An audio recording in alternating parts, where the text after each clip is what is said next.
So we're here at the pyramid in Coba, Mexico. This pyramid is actually called Nohoch Mul.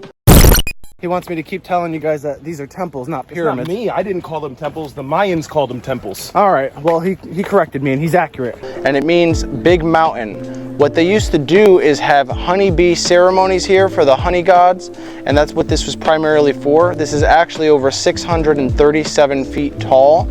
So this is actually the biggest pyramid that we've seen. Some of the other things that we've seen were like temples and whatnot, even some murder basketball. But we're also going to show you a little bit more of the jungle, but I wanted to get a quick shot of this so you guys could see what's really in the jungle out here in Coba, Mexico. I hope you guys are enjoying this video, and if you like it, be sure to leave a comment and let me know if you want to see more stuff like this. And if I'm wrong about any of these facts or I mess it up, be sure to let me know because I'm learning with you guys. I hope you guys appreciate it, and let's go on with the next clip.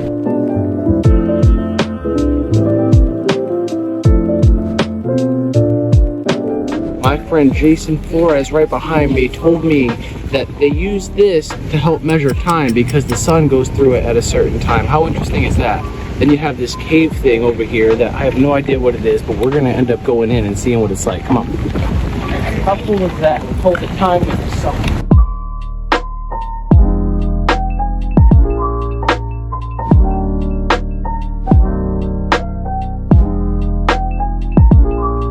So far we got beautiful water, beautiful weather.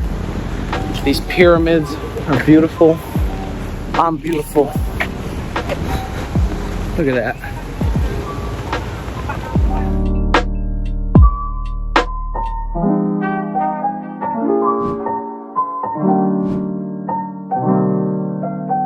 So if you guys see this tree right behind me, this tree is actually hollow.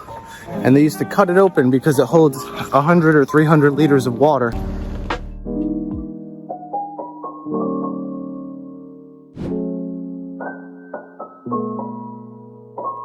All right, so my friend here is going to tell us a little bit about this structure behind us and sacrifices. Can you just tell them the same thing you just said? Okay guys, here is the second ball game. In this ball game they play with the hips, shoulders, elbows, legs, no hands and no head. They use the big ball or the rubber ball. The rubber ball has 2-3 kilos. And the first people to put the ball in the rings, the captain of the winning team is the one they sacrifice because it's an honor and privilege for a god.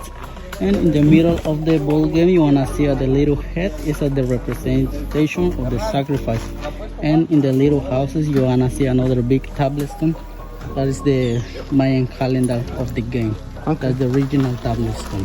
Thank you very much. So as you guys see, our friend that was giving us the ride was explaining it, but Jason here seems to know a little bit more than I do. Actually, a lot more.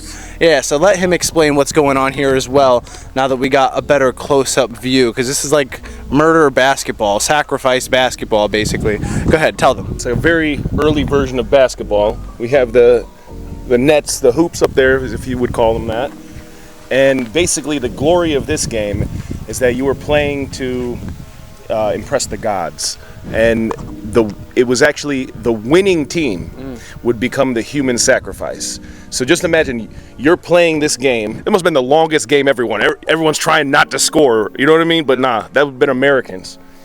Here, the winners had the glory of being sacrificed to the gods. Can you imagine? Imagine glory. Trying to win just to die. Just imagine that. That's crazy. Well, let's go check out the next thing.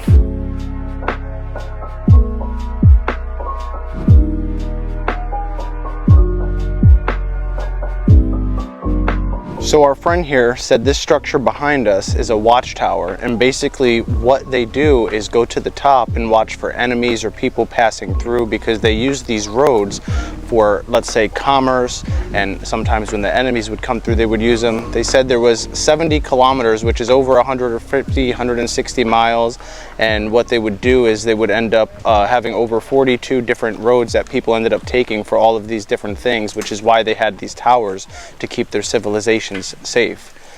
The more you know. So as you guys see, this is the name of this building. It's called Shaibe. Basically what that means is crossroad. It's not so much a building, it's more of a structure, as you guys can see.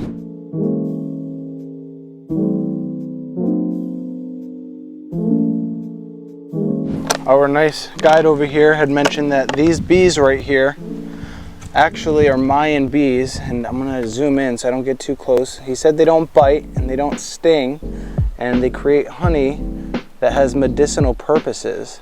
So that's actually really cool. I never heard of bees that don't sting and also create honey for medicinal purposes, as you can see. But I'm not gonna test them, so I'm not gonna get too close, but I'm sure you guys, yeah, you can see it real well. So now we gotta make it back this way. We don't get left behind. We're on one of these tours, and if you're late by 5 minutes, they leave you behind and call the US Embassy. So what'd you think of the temples? He wants me to keep telling you guys that these are temples, not pyramids. Not me. I didn't call them temples. The Mayans called them temples. All right, well, he corrected me, and he's accurate. I don't want you guys to hate me and leave me hateful comments. You'll see the pyramids later. Yeah, the pyramids later. He said that there might have been a bigger site. This one wasn't that big, but I showed you what they had to offer. But let me tell you, there's a lot more. You're gonna see some cenotes. We're gonna go to 5th Avenue.